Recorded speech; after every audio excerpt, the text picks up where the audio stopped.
I gotta say, these documentaries got me feeling like 불타오르네.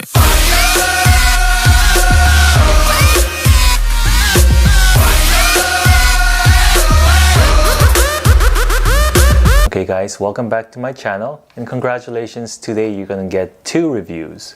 It's because Netflix and Hulu, they both came out with documentaries dealing with the failed 2017 Fyre Festival. Actually, failed is a very nice way to put it.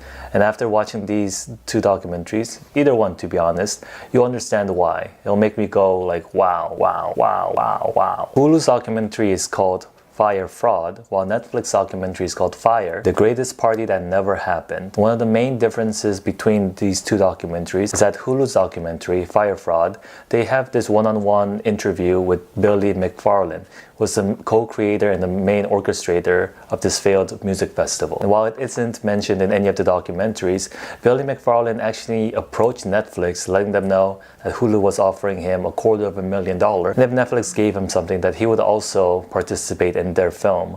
But Netflix said no. And came back saying, how about $125,000? No. And he came back one more time saying $100,000 cash. No. Netflix ultimately declined. And just with this interaction, you kind of get a sense of Billy McFarland as a human being. And for those of you who aren't aware what the Fyre Festival was all about, it came into fruition to promote their Fyre Media app. The app basically acting like a mediator, allowing you to book celebrities to the events that you wanted. Kind of like Tinder where you swipe right or left, which seemed like a very good idea. And even though Hulu's and Netflix Fyre documentaries, they deal with the same subject matter, they both seem to go about it a little bit differently. As noted before, Hulu has the one-on-one exclusive with Billy McFarland, while the Netflix documentary had a lot more insiders interviews stemming from the managers to the Fyre Media employees, also the locals that was affected. And let me say right now, of those 2 documentaries, I did prefer Netflix's version more. The main reason was I didn't really appreciate that Hulu's documentary gave too much airtime to Billy's segment.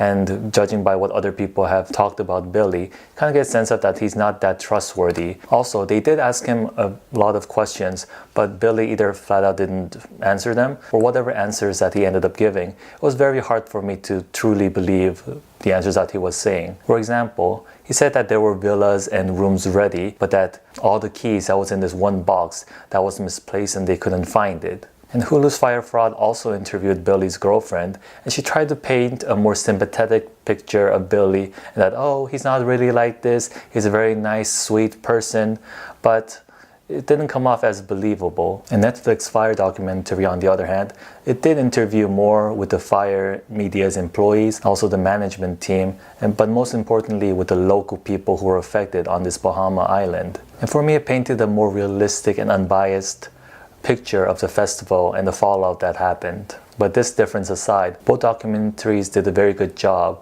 of showcasing how a few inner circle of delusional people were able to convince other people, and also more importantly convince themselves that they were able to do something that a lot of people repeatedly told them that was impossible. And one thing I do have to give credit for Fyre Media was the way that they handled their viral marketing of this festival by basically having social media influencers like Kendall Jenner and other celebrities. They were able to create so much hype around this festival, which ultimately made the failure of it so much more grand and widespread as well. One of the most entertaining aspects of watching both documentaries was that you already knew what the fallout was, that the festival was a disaster.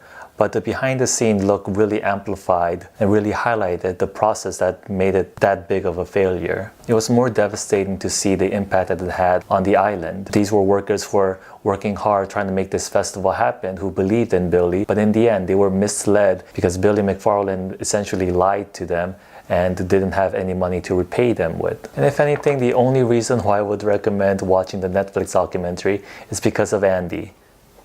I'll just leave it at that. Overall, both documentaries did a very good job at showcasing Fyre Festival as a disaster that it was, of its terrible execution from start to finish, with every possible thing that could go wrong ending up going wrong. And throughout the documentaries, you'll be amazed and appalled at the creative ways that they came up with to either lie to the investors, also to defraud the people who were paying to go to the festival, and the insiders who are trying to reveal the true nature of the festival as well. Oh, and also Ja Rule is in it. He says a lot of dumb things, but my favorite line has to be, "It's not fraud, but false advertising." Okay, Ja Rule. Let me know if you have seen either of these documentaries, and let me know which one you prefer, either Hulu's Fyre Fraud or Netflix Fyre, the greatest party that never happened. Alright guys, that's my review of these two Fyre documentaries. Have a great day.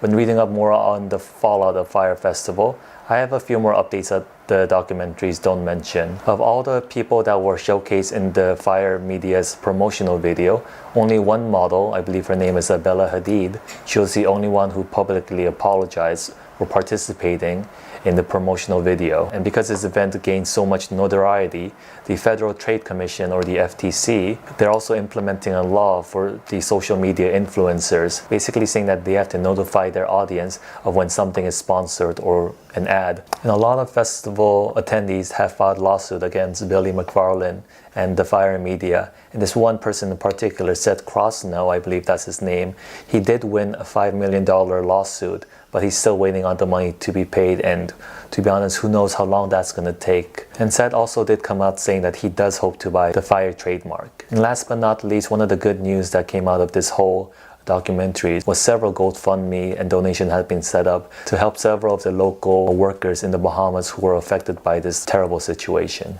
Alright guys, now this is really the end. Let me know which documentaries you liked overall. See you next time. This whole fiasco and of this whole fiasco